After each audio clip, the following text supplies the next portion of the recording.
David Schwartz says no God candle. Get this guy off of Twitter. We're going to talk XRP prices. Bitcoin now is correcting.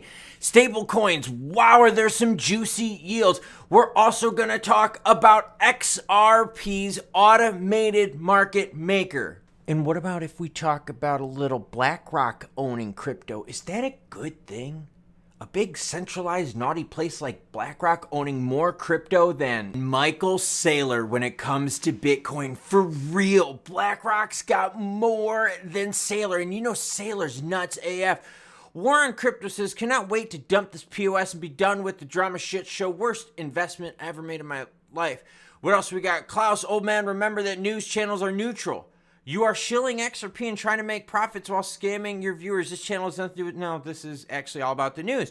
Because we're going to talk about BlackRock passing MicroStrategy. We're also going to talk about BTC. Current price action got rejected. It's touching it, but it got rejected. What else? What about stablecoin yields and where the juice is? What about David Schwartz on Twitter? That's all news, my guy. Maybe your brain just can't handle it. Bitcoin sitting at 69,681. ETH 39.28.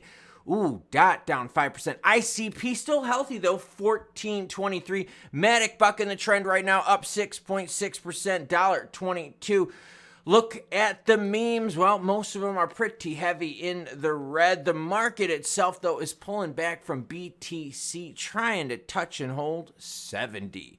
BlackRock bypasses MicroStrategy and Bitcoin numbers. Dude, that did not take long. Think of how long Saylor in MicroStrategy has been buying Bitcoin. And now out of nowhere, BlackRock owns more than them. So now that is a very big centralized ownership of Bitcoin. That's not good.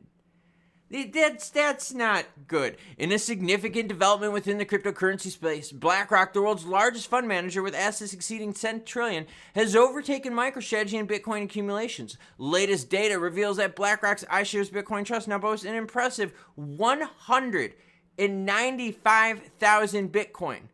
This passes MicroStrategy's at 193,000. So MicroStrategy's been doing this, right, for quite a few years, and all of a sudden, BlackRock is like, dude, we're going to do this in a couple months. By the way, Saylor's been doing this since mid-2020, so he's getting close to the 4-year mark. They did this in, like, 3 months? Couple months? Like, come on now, dude. That's crazy. Here's a look at Bitcoin right now. Let's take a look and zoom in and see what happened here. We were hitting up to the 70s, and then it's pulled back since. As you can see, most of the alts are down in the red. There are, like I said, there are some buck and trend. Look at BNB up 7%, by the way, at 527. So, yeah, going to be watching BTC because you know that's how the market moves. But look, the healthy move was made to push through the 68, and well, we're just going to have to watch and see what happens.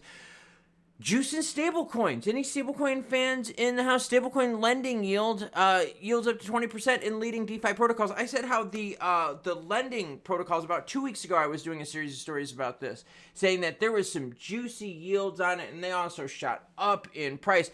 In particular, leading DeFi protocols running on ETH like Aave and Compound highly reward stablecoin suppliers. On Aave, investors can lend USDC and USDT with a 19 and 20% APY. That's up there. Meanwhile, Compound offers 15.9. Notably, this is a consequence of high borrowing demand, with traders willing to pay borrowers APYs as high as 23 and 25. Dude, so there is definitely some money to be had here, but there's also risk involved, right? So just make sure you're cool with the risk that happens. First, let's listen to this. How can rates get this high without enticing large financial players to convert bank fiat into stables and earn that yield? Got to be one of the best risk-adjusted trades in the world right now. Am I missing something? Well, there is still much more risk to it. Banks, you know, you're getting, like, what's Fed fund right now? 5.25 to 5.50? Okay, so they're offering 23, 24% on here. All right, Ripple exec doesn't see XRP as a lottery ticket. Essentially, we're talking about the God candle. They hit it, you know, and all of a sudden, like, it 1,000 X's and so forth. In a series of posts, Schwartz clarified that he sees XRP like most of the cryptocurrencies As a highly volatile asset, investors hope will appreciate over time rather than a lottery ticket offering a chance for a sudden, significant financial windfall. That's the God candle, right? That's the wah. I don't think of it much as a lottery ticket with a chance of a sudden large increase. Let's go to the Twitter. Ooh, we'll share that tweet.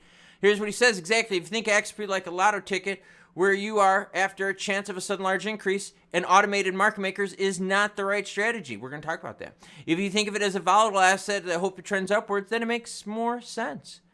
Think of it like most cryptos as an asset with high volatility that holders hope to trend upward over time. I don't think of it much as a lottery ticket with a chance of a sudden large increase, although there's certainly some truth to that. See, the automated market maker thing, there was tons of crap that was circulated about this. And let's debunk some crap, right? This is the news. I bring the news whether it's good or bad. So let's just debunk some stuff, right? So passive income for every XRP holder, that's false. That's also true. I'm sorry, not true, but that's also the same situation on the Stellar chain. Just because you own XLM does not mean you're going to get passive income. That is not, no. You have to participate in these pools. And these pools are not one-sided, they're two-sided. They both work the same, okay? So anyways, there's posts out there saying, hey, passive income for every XRP holder. No, you have to participate in the pools. Just owning XRP does not grant you that. David on Twitter. Yeah, I'm going to still call it Twitter. What you going to do about it, Elon? I like Twitter better than X, man. Like, I don't know, man. So this dude, I get it. Right? I get it. He's just saying what's on his mind, and you got to give respect to people that say how they feel. I do totally respect that. But from it, like, I guess, like, people out there that are hodling and buying and swinging on this, like, don't you kind of wish that this guy just sometimes would just, like, shut the fuck up? I mean, like, don't you wish, like, maybe he would, like, narrow his scope to just, like, dev news and stuff like that and stop, like, this kind of off-tangent stupid shit? Just a thought. You know?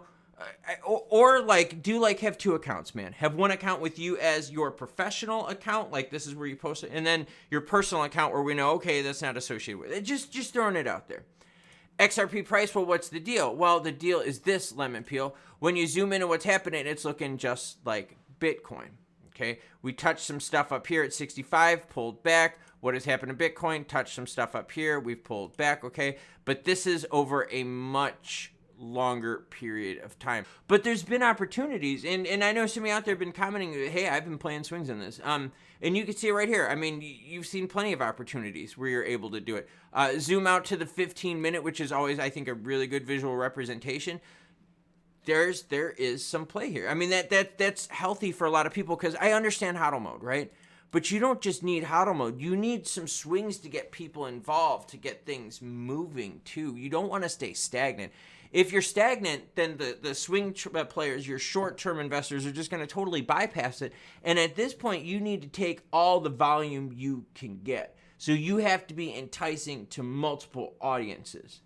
If you're just narrow-banded like this, not as much money flows your way. But if you can sell to everyone, more money flows your way.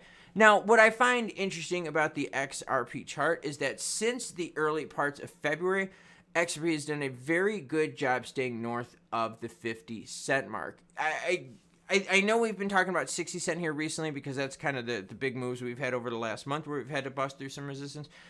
But, like, floor is important too. And it's just, the problem I have is that we all know what it is. It's all about Bitcoin. And I know that just sounds like crappy, but it's seriously true. And we know that Bitcoin has been leading the charge on all this stuff. Some of the alts have really been popping, but we've seen just XRP be a laggard in the scene. And yet there are other laggards out there, to be fair. When you look at the heat map, you do see them. But there's also ones out there that are making big moves.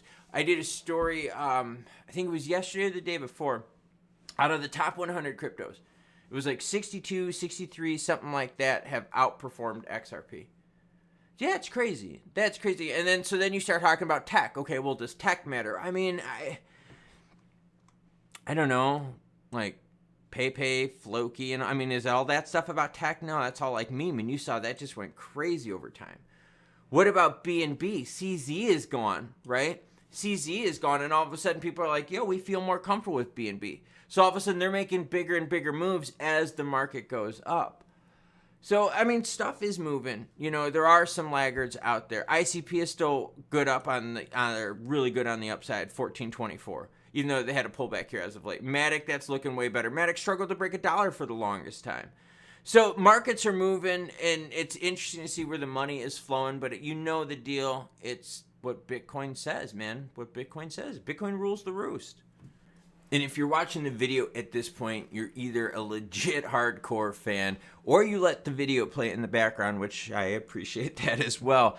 I've got a race date coming up in 6 days. So I am going to be probably taking some time off near the end of next week.